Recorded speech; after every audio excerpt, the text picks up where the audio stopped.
It's weird being in this configuration again.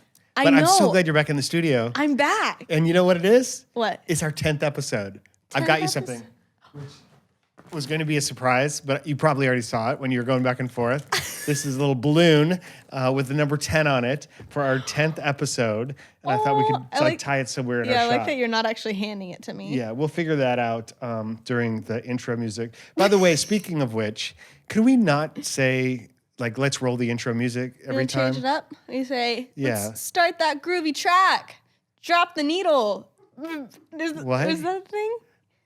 That is a thing. You drop needles. Or just like, let's get started, or If it's not broke, let's not fix it. okay, never Let's mind. roll the intro music.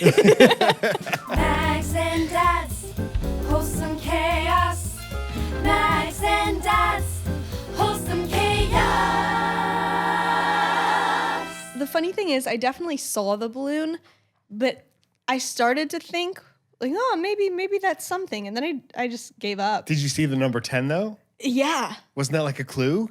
No. Huh. I mean, yes, but I didn't begin to You didn't put it process together. Mm-mm. Well, good. Then surprise has been maintained. I'm very surprised. By the way, Yes. warnings are worse than watches. We want to clear that up from a couple episodes ago when we were talking about tornadoes, and we got it backwards. A watch is when the conditions are favorable to the formation of a tornado. A warning is that it's actually been cited. So take warnings very seriously. That's, there's been a lot of that going on, a lot of terrible weather and destruction and mayhem and just so much going on in the world in general.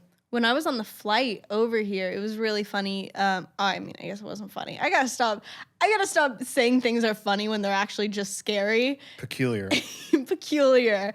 But the captain turned on the fasten seatbelt sign and he was like, yeah, there was a hurricane and we're actually going to be flying through the remnants of it. So might get a little bumpy, guys. Buckle up. Yeah. Have you ever been on buckle like up. really scary turbulence on a plane? Yes. Yes. When was that? Was I with you? At sometimes. It's really funny because about like a year ago, whenever we got really bad turbulence, I would actually have so much fun with it because it felt like a roller coaster to me. And I hadn't been on roller coasters in so long that the little like up and down, I guess, was really fun. Yeah. Except when it gets a little too bumpy and then you're like, chill out. It's okay. The worst for me was I was on a flight, traveling for speeches, and I had just gotten a glass of water, a big, long, full glass of water. Yep. And I just requested a cup of coffee, which was going to be coming soon. Flight attendant was in the aisle, and the plane just started going violently up Yeah. and down, no warning or whatever. And I started playing this game because the water was literally flying out of my cup, and then I was catching it back in the cup, and I became so focused on just the water game that I was playing, and now and the flight attendant meanwhile it went flat in the middle of the aisle, and was holding onto the seats. It was like that, like you That's described, so like a roller coaster. scary. And when I got done, I still had all my water, and the person who was sitting next to me went, "That was really good." No, I remember when you came home from that trip and you explained that story, and then we all went on the back porch with glasses of water and we're trying to throw it up and catch it at the same time. Exactly. Crazy. So do you have any stories for me? Oh my gosh, a man tried to kill me. What? I don't know if he wasn't gonna kill me, but Who is he was this guy? very upset at me. This is a story for later. I'm not ready to jump For later into this. in the episode or another Yeah. day? No, later in the episode. Okay, well, I just need stay tuned, kids. a That's what you second to call a process tease, it. I think, in the business, or you're saving it for an appropriate time. It is cool. It's weird, but it's cool to have you back. Like, it's been awkward, right? I mean, Oh my goodness. you coming home, it's like wonderful, and at the same time, our rhythm's a little bit off. Yeah, so a little bit of like, I guess, not backstory. I was picked up last night. My dad picked me up last night from the airport, and we had a moment in the car where we were just kind of sitting there, and our conversation was really strange and awkward and just not clicking as we usually do. And so I looked at him and I was like, did we forget? Did we forget how to communicate with one another? Because like this is not going well. It was really sad. I almost started crying. We almost called off the podcast completely. Yeah, I almost went back to LA. I was like, forget this. I think we're getting better at it, though. You know what? Talking or podcasts? Talking in general. So Good. having you home like now after you've been gone for about a month is making me realize just how much I miss Eddie. Don't take that the wrong way. So on that note, No. I have another therapy session coming up. Yeah, I know you do, but let me first explain. What I mean is Eddie's not going to be home for a considerably long time yet, still to come. And just the fact that you can come and go a little bit. And I did get to see Eddie in the Carolinas, and we're going to get to see his show next week in Virginia. You're seeing him way more than seeing me. him, but having you home is much better than just meeting you somewhere. And and the familiar. And I guess I was empathizing with also how much Eddie misses the home environment too. Oh my gosh. So I can't wait till all of us are back together. That's what I mean. Absolutely. So you mentioned therapy. Therapy. I did. I had a therapy session last week, and I'm having another coming up. And you know who that therapy is with? Yeah, it's with BetterHelp. And this podcast is also sponsored by BetterHelp. We're big fans. BetterHelp is committed to facilitating great therapeutic matches so they make it easy and free to change therapists if needed. It's more affordable than traditional offline therapy, and financial aid is available. BetterHelp wants you to start living a happier life today. So visit their website and read their testimonials, and visit betterhelp.com/wholesome. That's betterhelp.com/wholesome, and join the over 1 million people who've taken charge of their mental health with the help of an experienced professional. In fact, so many people have been using BetterHelp that they are recruiting additional therapists in all 50 states. Special offer for Mags and Dad's Wholesome Chaos listeners. You get 10% off your first month at betterhelp.com/wholesome. So we were just, another part of the weirdness was having you back in the house last night, and we didn't have any groceries. I had forgotten to charge the car, so I had to stop to get charging the car on the way home. So I don't think you felt like we had anticipated your arrival and really prepared. Not at all. Yeah. No, probably because you hadn't. No, we've been busy. We just got back from a road trip. I've been busy. I know, life is busy. It's wholesome chaos, right? But it's always a little bit different chaos when you're around. There's a different energy, a different frequency, and it's wonderful. It's great. It's been funny because we are so happy to be back around each other. It's my mom, my dad, and I and our puppies in the house right now.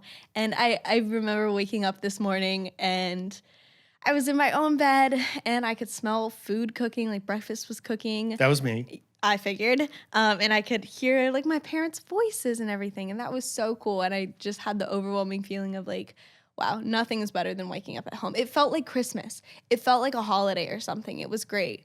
But along with all the great things, there have also been a few things that we have quickly remembered. Yeah. I remember. Yeah, the things that kind of irritate us about each other. Maggie was sitting at the table, and she was, she's got this habit of when she's at the kitchen table and we're all at the table, when she feels like she's done, she pushes the table literally away from her to create more space so she can get out. Because I guess it is a tighter fit, whatever. But it is. There's a couch right behind me, so I don't have that much space. But it's the whole table moves. Anything that's on the table kind of wobbles. It gets precarious.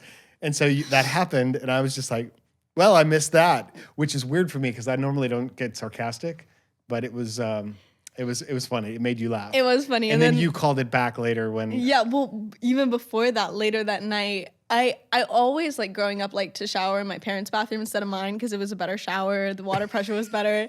And I was walking up and you were going to bed or something. And I was like, oh, I'm gonna shower real quick.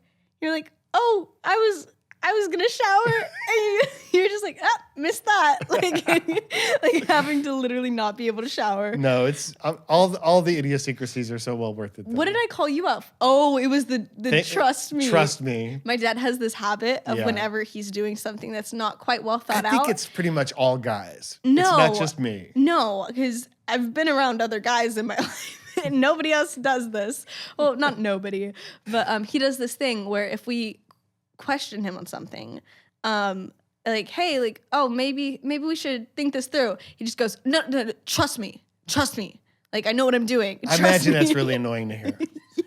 Yeah. Especially because it doesn't always work out. From my mindset, though, it's me basically thinking it takes more time for me to explain and make a case for why I'm going to do what I'm about to do.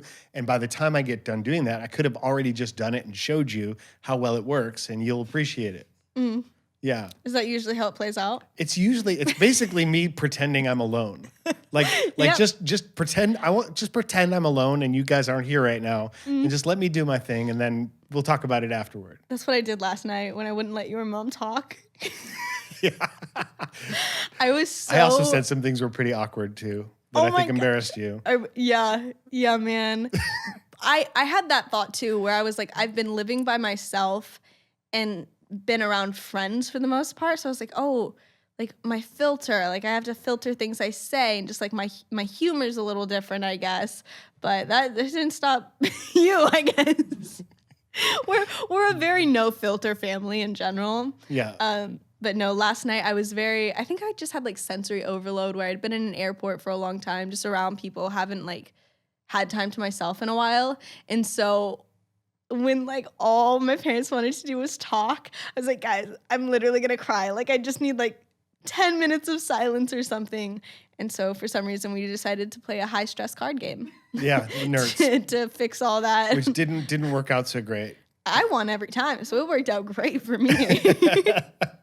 I only play that game to humor you and Mom. Well, yeah, and that was the It's thing. not my thing. Is I felt like Mom really needed it because you don't play with her. Well, she's played cribbage with me twice. Only twice? And I won once and she won once. Three but times. Mom sang 3 times. Once we didn't get around the board even once before you were redirected into something else. I don't recall. Mom just said, whose fault was that? I got a phone call? Oh, well. Well, all we can do is live in the moment, the wholesome chaos that Trust we have. me. And It's fine. And that's the other part of this week is like, you're only here for what, 5 days? Not even. No, 3. No. I leave in 3 days. I leave on Saturday. What day is it? And you want to do 10 TikToks, and we have other things that we want to do. I want to see my grandparents. Want to play pickleball. I want to play pickleball. I want to see my friends. Want to go do some diving, I wanna do some TikToks. diving. I in want the to take a pool parks. bath. Oh my gosh, I miss having a bath. Sometimes I just sit on the floor of the shower, but then I fall asleep. Yeah. I probably didn't need to tell the internet that. That's a bad habit of mine. Is I Hey. literally do something. Maybe we you'd should do a say. question. Great idea. You can tell we're a little bit out of practice. But we're having fun. It's We're having really fun. awesome to see you. This is a question from Ryan, and it was a longer question. I'm not going to read the whole thing, but just to summarize, it's about imposter syndrome. It's about the idea of feeling like you're somebody you're not, and or basically like you're being put in a position where you have to succeed. In Ryan's case, at work, he's being asked to do things he doesn't really quite know how to do. He's kind of figuring it out as he goes, and yet people look to him as the expert. And so, imposter syndrome. Do you ever feel that way, Maggie? Oh my goodness, all the time. Yeah, it's very I- common. I especially felt that, like, I guess in trips out to LA last year, where I would be hanging out with or like collaborating with people. And it was just kind of I was like, oh my gosh, how did I manage to like pull this off, to like get in the room with these people? Because I felt like such a fraud. It was like, all this is just a game of chance or whatever, you know what I mean? Like, they've worked for this, they've done this, when in reality, like, I've worked my butt off. But Just the fact that you're in the room probably means you should be in the room. Yeah. You have something to contribute. for sure. But I definitely felt that, even like in acting growing up and stuff like that, where you're always your worst critic. In my mind, like, I'm always the first one to absolutely critique myself, probably too harshly. And I think that is a huge part of imposter syndrome.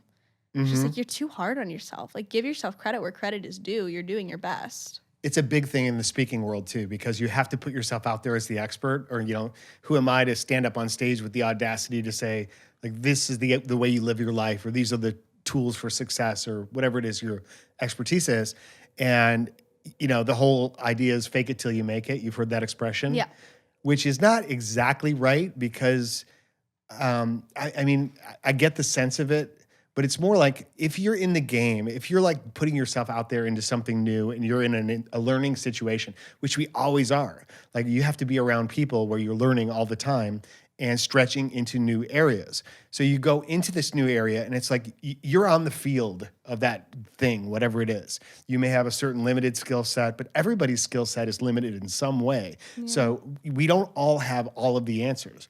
But the point is, just because you're on the field or in the room, you are in the game. And so you've got to kind of own that and realize it's not so much faking it. It's you're in the process of becoming what's necessary to actually do it better or to do it honestly. Rise to the occasion. Rising to the occasion. I actually did a video about this, about imposter syndrome, Ryan. So I'll put this in the show notes, the link to that video, which will help you. But basically, the whole concept is to say we're becoming what's required to fully engage with that challenge.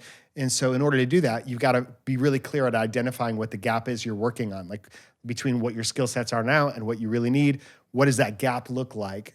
Another way is like drawing the similarities and saying, even though this feels new and completely completely original to me, it's not. There's something you've done in your past that's similar in some way. So you got to draw that distinction or that parallel to what's already been done, and then just kind of like step into it and transform into that person that knows the right answer. Like, what would I do if I already knew how to do this? Yeah, And like you have the capacity. Yeah, exactly. The biggest thing is the mental thing. And the other big thing is just understanding and recognizing that everybody's going through it. Like, it's not just you. This is something we all deal with, and it's part of growing, right? Yeah. And surrounding yourself in LA with people who are all in that mindset of growing and learning and doing and becoming.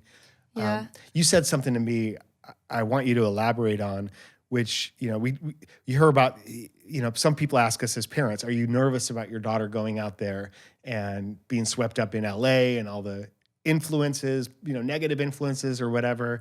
But you said something to me is, Dad, good people find good people. Yeah. And I thought that was so profound and succinct and just really, like, tell me more about that. I've found such good people. I feel like it's, I'm trying to figure out how to explain this. Like, yeah, good people want to surround them. You want to surround yourself with like-minded people in general, which is good. It's great to have people you get along with. But yeah, I feel like I've just hit the lottery with like people in LA. I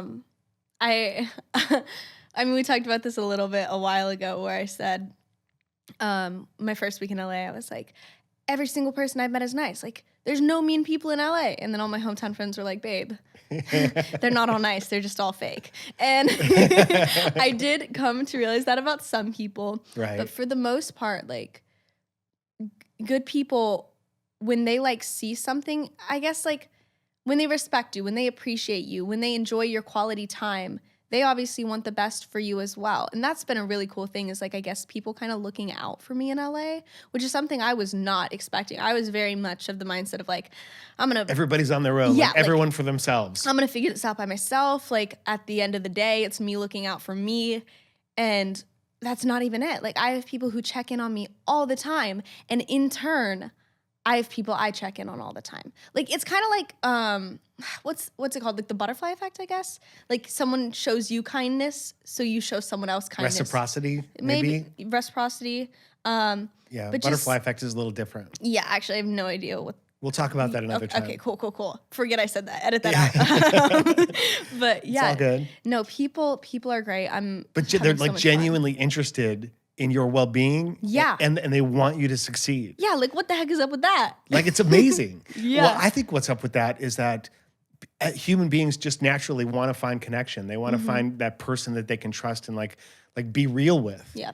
And so when you can only be vulnerable to someone you can trust. And so when you prove to them that your trustworthiness, and that you're committed to like growth, and it doesn't take a lot of, one thing about trust is good people genuinely presume trust with people.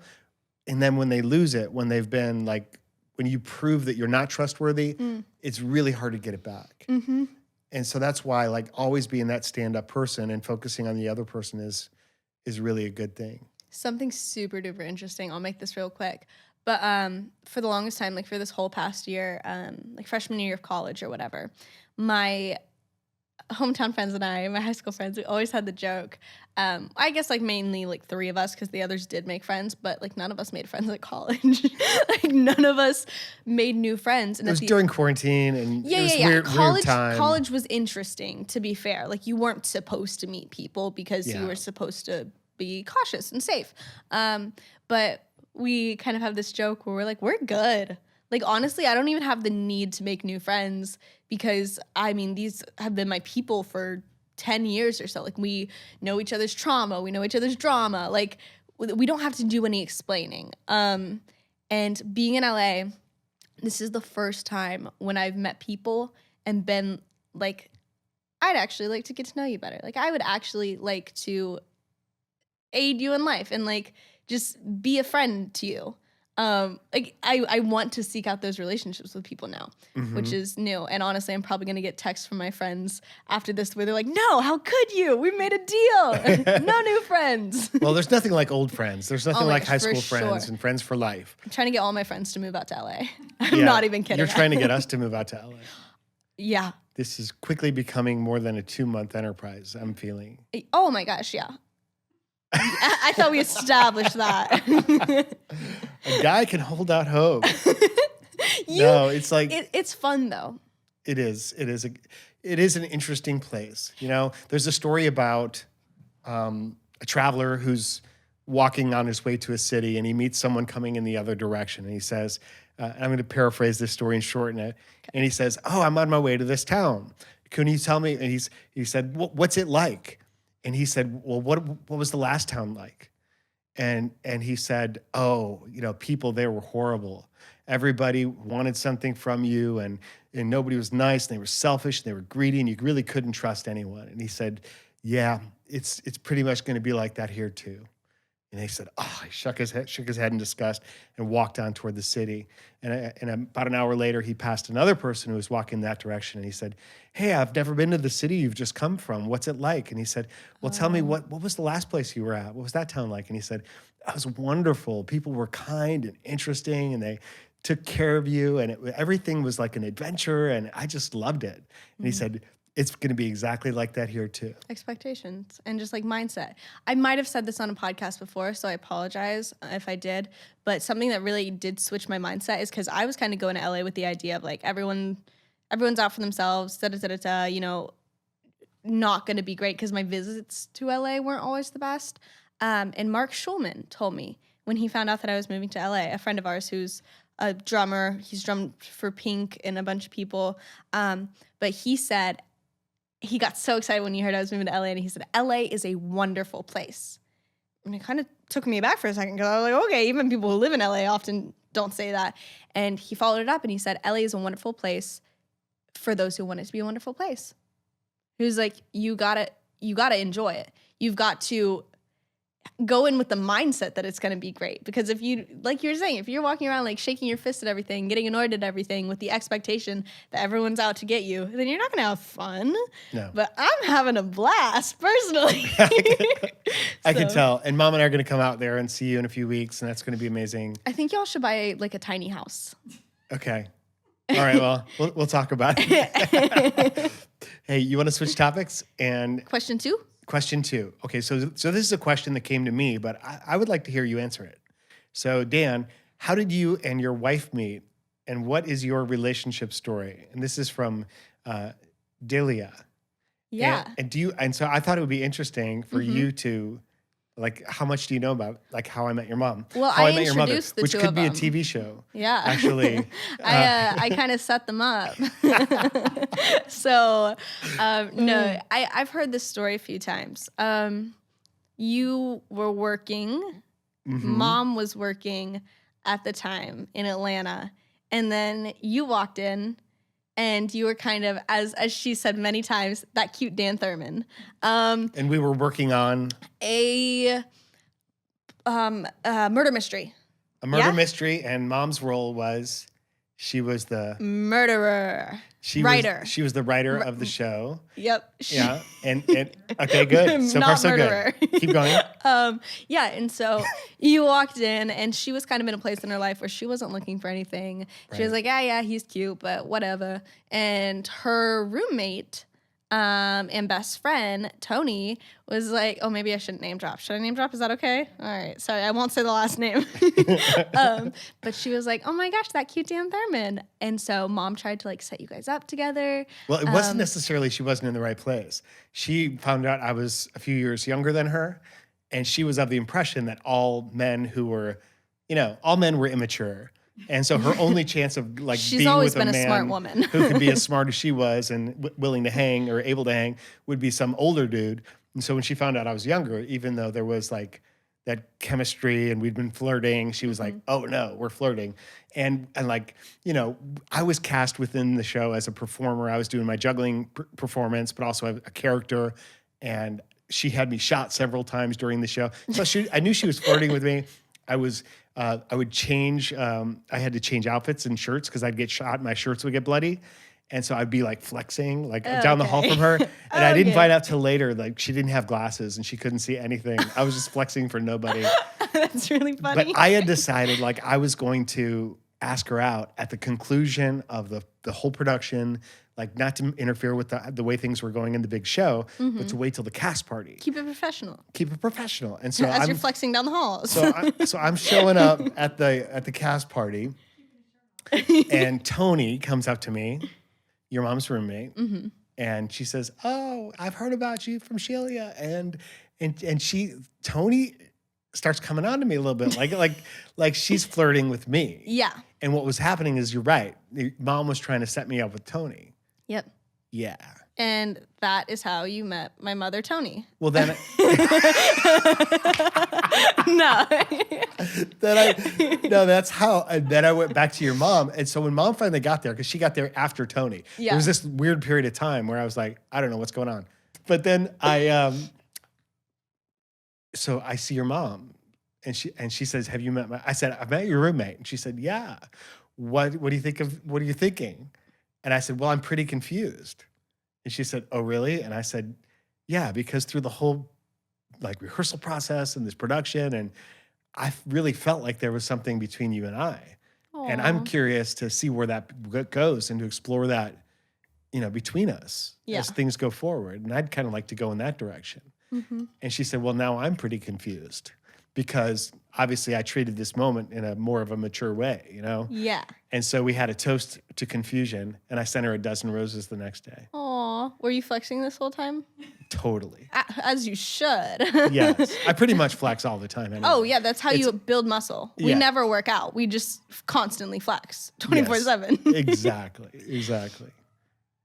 And there's a siren in the background. You can probably hear that. Okay, I'll use this to take us up on my The coffee. siren for the segue. So that was the beginning of our relationship story. We won't go much further. There's plenty more to come. So what do you want to talk about next, Mags? The Greatest Showman. That was a terrible segue. I just read it on the board that we wanted to talk about that, so I said it. Well, it's not that we want to talk about it, but it came up, the movie The Greatest Showman. At one point in one of our Push in the Pool videos, when we were asking each other like questions, and I said, "Do I like The Greatest Showman?" And you said, "No. You don't like that movie," which was the correct answer. And we got a lot of comments. Yeah, because it's a great movie. Like, it's so well done. Acting's incredible. Cinematography is incredible. Choreography, music, like, it is so beautiful. However, it's inaccurate. Well, I went into that movie with such great expectations because, I've got a love of circus and of the history of circus. And yes, it was fantastic and fabulous, and at the same time, very shameful in some ways and taking advantage of people. And it was ugly and dirty and nasty and sweaty, but also beautiful, like that whole contrast.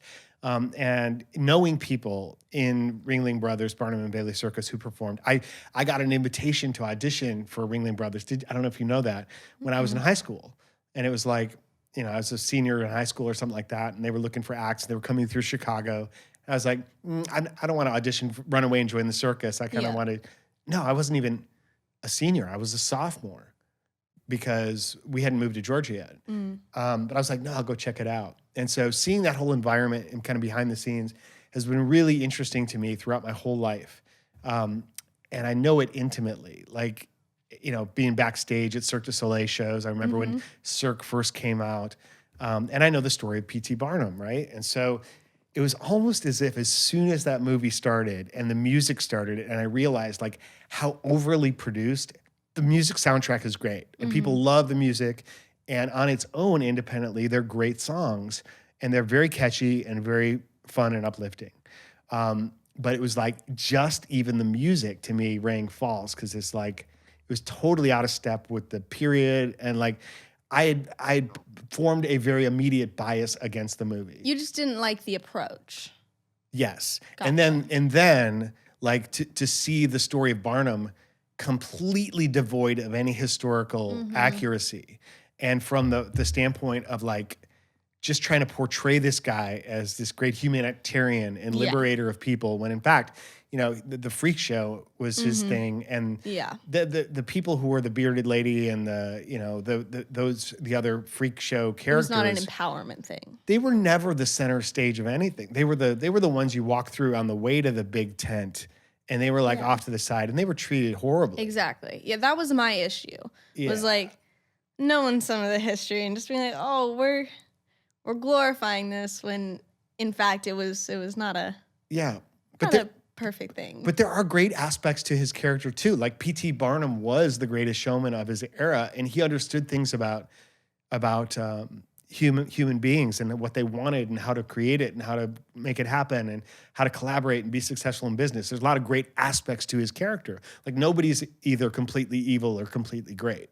But it seemed to me like circus and the whole world of circus was just used as a throwaway in that movie, as like some silly backdrop to tell this other unrelated story. And, you know, I guess that's how Hollywood does things sometimes. But for me, because it was so personal, that's why it felt that way. So tell me the story about the person who tried to kill you. Oh my gosh, I had almost forgot about that. Okay, so he didn't try to kill me. Good. I don't think. No, I'm just kidding. I'm very glad to hear that. He's actually outside now. No, I'm kidding. But I was pulling into a like Walgreens, CVS thing, whatever, and it was really poorly set up. Like you pulled in, there was only one spot you could pull in, but it was a one-way, but it was a really wide one-way where it looked like a like two lanes into the parking lot. Okay. Right next to like the entrance to CVS. Right. And so a car pulled in front of us and went through, and so we were like, okay, I guess this is the way people are going. Okay. Like I guess it's just kind of understand, because honestly, like 3 cars could fit side by side.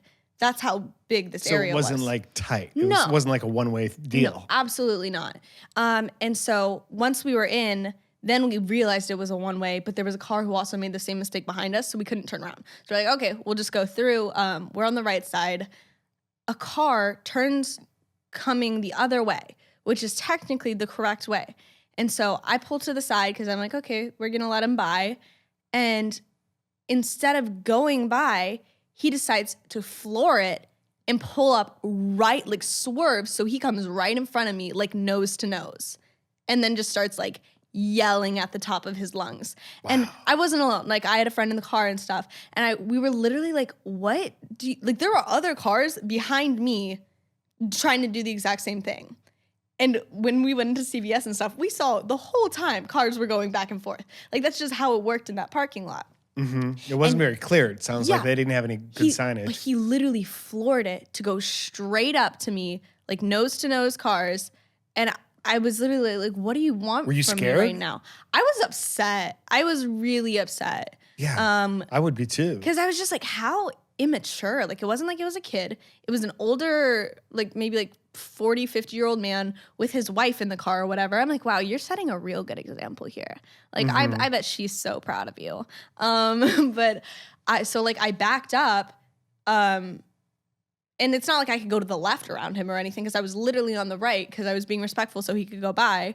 And so he starts to go by me and he rolls down his window like he wants to start something. And I literally, I did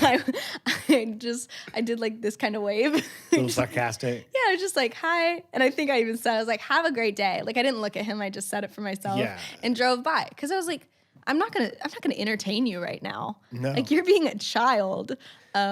Well, and that is a little scary. So aggressive. I'm glad he didn't actually get out of the car. That would have gotten even scarier to escalate it to that point. It sounds like you did the right thing, just kind of letting it all play out. Yeah, I've had so many people get mad at me while driving, not because I'm doing bad things. Like I've had people flick me off because I let someone in. And I'm like, what? I'm from Georgia. I know. That's what we do. I'm like, sorry, we believe in blinkers. It's crazy. But yeah, no, I hadn't had anyone be that aggressive, I Yeah. guess. And it was just so stupid. You know what I do in those situations, or try to, like, if definitely will raise my blood level, you know, my anxiety a little bit, my heart rate, and could put you in that fight or flight kind of mindset. But as quickly as I can, what I try to do is to, like, flip the story and tell a better story. And usually it's something along the lines of, like, I feel sorry for that person, Yeah. that they have to respond to their world that way. Or I don't know what happened in their life today. Like, they could have lost somebody really close to them, or they could have just gotten fired from their job, or there's something going on with that person Yeah. that's really unhealthy. And I feel sorry for them and the way they have to deal with this. And by extending at least some empathy or understanding, it's certainly not responding in kind, but responding with kindness. Yeah. Like, maybe I can help diffuse the bomb. I didn't react that way. I didn't think about that. I try and have that mindset in It's hard. like traffic and stuff. Yeah. When everything's held up because of an accident, trying to remember like somebody's day is going a lot worse than your own because like there's a reason that there's traffic. And you always pray at that moment. You're like praying for that praying person. for sirens and such. Oh my gosh, I always say there was this one time, who was I in the car with? Was I in the car with maybe mom or someone? Maybe it was Aiden or Rachel. I'm not sure. But I was driving. It was when I was still in Atlanta, and the person who was in the car with me was complaining about the traffic, and I said, I was like, hey, because you could see cops up ahead. Like, you could see that something was going on. And I was like, hey, someone's having a lot worse day than us. And they're like, oh my gosh, you're so right. And we get up there, and it was like the stop was for no reason. There was like one cone in the road that everyone was just stopping to go Yes. around. And like, it was so stupid. And I was like, I take all of my prayers back. I take them all back. This is so dumb. I pray for the person who put the cone there that they smarten up in life. And it wasn't just the cone. Like, you could get around the cone easily. It's everyone was stopping up there to be like, I wonder why this cone's Taking here. a picture of the cone for their friends. You're like, oh, well, this is fun. Let's stop. This is a rest stop. That's really crazy. Yeah. You know what's interesting is sitting with you here, I want to just keep going. Like, I don't want this episode to end, so maybe it can be just a little bit longer. But you got to go to the doctor. Yeah. You got to go get your foot checked out. Yeah, just to make sure. I think it's going to be fine, but you never Sorry, know. did I just expose you there real quick? Well, we talked about the fact that I hurt Oh, my yeah, foot yeah, on the yeah. last episode, but it's, it's healing. Like, I'm still doing stuff. I'm doing dancing on it and TikToks, but it still hurts. And so I want to make sure I'm not doing anything, extra dumb. Yeah. Just Feet are being- important. being Take safe. care of your feet, kids. Absolutely. But I do want to answer one other question pretty quickly. Okay. And as I do, to basically tell everybody, when you go out, if you want to ask us questions, and really for a lot of different reasons, you should go out to wholesomechaos.com.